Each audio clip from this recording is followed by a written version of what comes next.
You're welcome back to Business Morning on the Breakfast Show.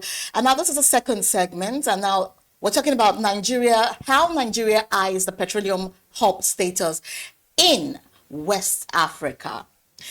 And now Nigeria is actually making bold moves to cement its position as the petroleum hub of West Africa. This is a strategy that could reshape the region's energy dynamics and strengthen its role in the global oil market. Now, as Africa's largest crude oil producer is doubling down on efforts to transform itself into West Africa's leading petroleum hub, industry stakeholders say this push is coming at a critical time as countries across the region look to secure reliable energy supplies amid rising global demand. Now, central to this vision are Nigeria's vast oil reserves, an expanding refinery base, and renewed government commitment to tackling the sector's long-standing challenges, from pipeline vandalism and oil theft to inadequate infrastructure. The recently operational Dangote refinery, alongside other domestic refining projects, is also expected to drastically reduce reliance on imported fuel while positioning Nigeria as a net exporter of refined products across the sub-region. And our experts suggest the move could generate billions in revenue, create jobs, and even strengthen Nigeria's geopolitical influence in West Africa. However, analysts also warn that achieving this goal will require transparency, policy stability, and stronger collaboration with neighboring states.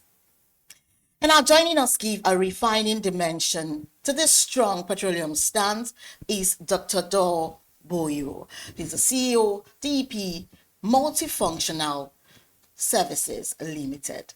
Good morning, sir. Hi, good morning, Destiny.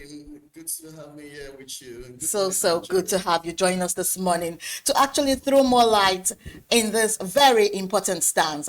Now, very quickly, Nigeria has the largest crude oil reserves in Africa. But what concrete steps do you think are needed for it to fully emerge as West Africa's petroleum hub? Do you think we have the capability? Definitely, we have the capability. So Nigeria, it's one of the most blessed country in the world, and in terms of mineral resources, we are really embedded with so many mineral resources, crude oil that we have in the country today. Certain, yes, with the good measures that we're putting in place, and if proper measures are put in place, would definitely surpass the world hub for petroleum products. Yeah. Oh wow. So now do you think the Dangote refinery has been described as a game changer? So now to what extent do you believe it will alter Nigeria's reliance on imports and even strengthen regional supply chains? Okay, so Dangote refinery indeed is a game changer. From what we used to consume in Nigeria before, it was about the data we had was about 63 million liters of petroleum daily consumption. But with Dangote coming in the upstream, it's now doing about 57 million per liters per day. And we could see that even after Dangote came in on upstream, the reduction, the consumption that Nigeria uses daily had reduced because there's so many facts about saboteurs and smugglers that keep paying that Nigeria were paying for before. You understand what I'm saying? We're paying subsidy for our neighboring countries, but now that Dangote is here, with all the measures that he has put in place, we are actually set in the pedestal to be the hub of petroleum products in West Africa and even Africa. Because if we're doing 65 million, 57 million per day, Nigeria presently, our consumption rates actually dropped to about 30 million liters per day. So with this, I'm definitely sure that we can be the Dangote refinery was a game changer. And don't forget also, there are other refineries coming upstream. So with this, yes, it was a good game changer for Nigeria and for the world at large. Okay, now, so how can Nigeria leverage the African continental free trade area to boost petroleum trade and even the energy integration across West Africa? So what we need to do, like I said earlier on, we should try and cut those loopholes that smugglers and saboteurs are taking Nigerian products away from, and then develop more refineries. When we develop more refineries, the 3 refineries which we have in Nigeria at the moment, if we can either sell them to investors or the government should say it to state-owned government and develop those refineries to come to their optimal capacity. I'm very sure the Free Trade Zone Center will be a hub for us to go out there, sell our products, and the African countries close to us, they would always come to Nigeria to buy products. They would definitely come to Nigeria to buy white products. All right. So yes, yeah. Go ahead, please. Yeah, so basically with that, we know that we'll be fine, really. Okay then. All right, so now with global energy trends shifting towards gas, what do you think, what role will the West African gas pipeline and Nigeria's vast gas reserve play in regional energy security? I lost you.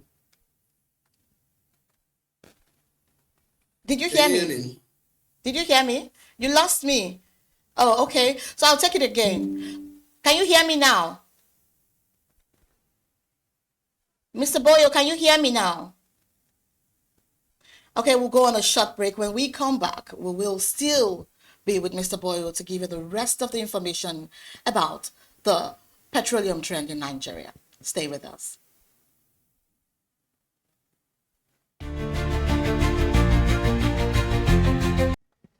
You're welcome back to Business Morning. We apologize for the technical hitch. And I was still talking to our guest on the petroleum sector, Mr. Boyo. He's giving us updates on how Nigerian petroleum, system can take the lead in West Africa. Okay, sir. So with global energy trends shifting towards gas, what role will the West African gas pipeline and even Nigeria's vast gas reserve play in regional energy security? Okay, so welcome back.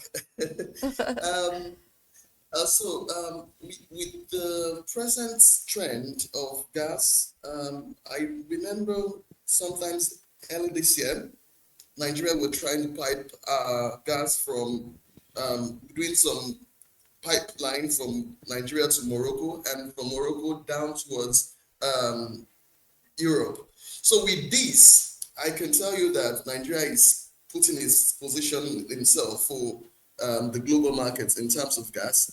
And the European market, they need Africa, they need gas. And with this and with the existing war with Ukraine and Russia into the market and the leverage on that. Okay.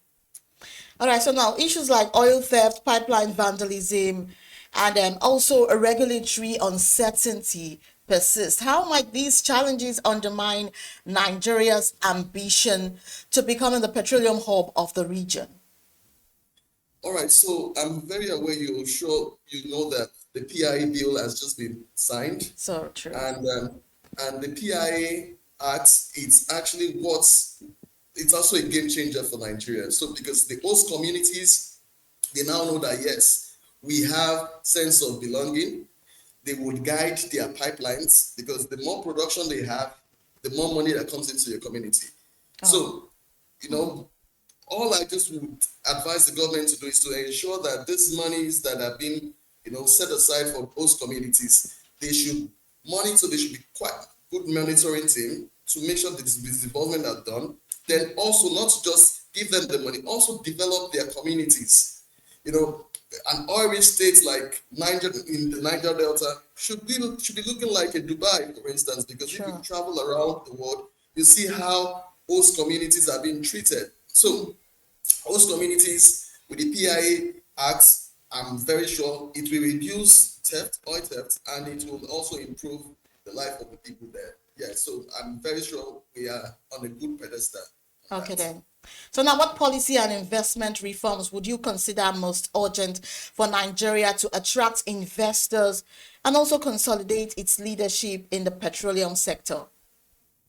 Okay, so I would also give a kudos to the present administration because the floating of the Naira and selling crude to Naira for all the refineries in Nigeria, it's a game changer, to be honest with you, because I want to bring my money into the system. I want to be sure that, okay, by the time I'm buying this crude, I'm buying in Naira, I'm refining, I'm selling in Naira, and I'll be able to repatriate my monies back when I want to. And for companies that want to, investors that are bringing in their money, they would have done their profit and loss.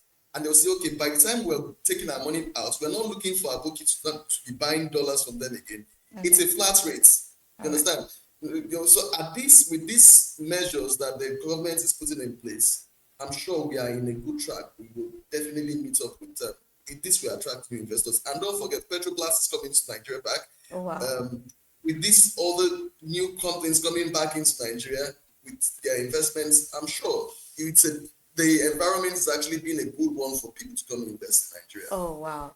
So that's so good to hear. It's a big advantage. So now as the world pushes towards cleaner energy, how can Nigeria balance its petroleum hub with ambitions, with global climate commitments, and even renewable energy adoption? Okay, so it's a good question. And, Nigeria, we have 9 lives, like I would say. True. So in every weather, we would always meet up with our demands. So don't forget, we have lithium in Nigeria, right? Yeah. And and I will be very honest with you, there is no how petroleum products will fade away completely in the world. This issue of clean energy and the rest like that. And I'm very certain, maybe you would have known that some Nigerians are already buying electric cars. So True. We are ready for markets, and we would always survive. And one more thing, you should know that before now, it was palm kernel that we were using to survive in Nigeria, and palm kernel and cocoa, before the discovery of crude oil. And the moment crude oil came, we all went AWOL, and we sat with crude oil. Yeah. And now the global change is coming in again for, renewable energy. And to be good to Nigeria, God is so good to Nigeria. We have lithium, we have other mineral resources that can actually sustain us if there is no more market for the crude oil. But trust me, there will always be it's petroleum product can never fade away. It's once. Oh, wow, it's been so good talking to you. Thank you so much for your time and for the input that you've given to Business Morning this morning. Yeah. And so we've been talking to Mr. Doghor Boyo. He's the CEO, DEP Multifunctional Services Ltd. And that's the much we'll be taking in our Business Morning today. Thank you for staying with us as we tracked the latest trends shaping markets and the economy. Remember, business decisions are always stronger when backed by the right information. I remain Destiny Momoh. So stay tuned for more updates on Big Story. And join us again tomorrow for another edition of Business Morning on The Breakfast Show. Have a good day.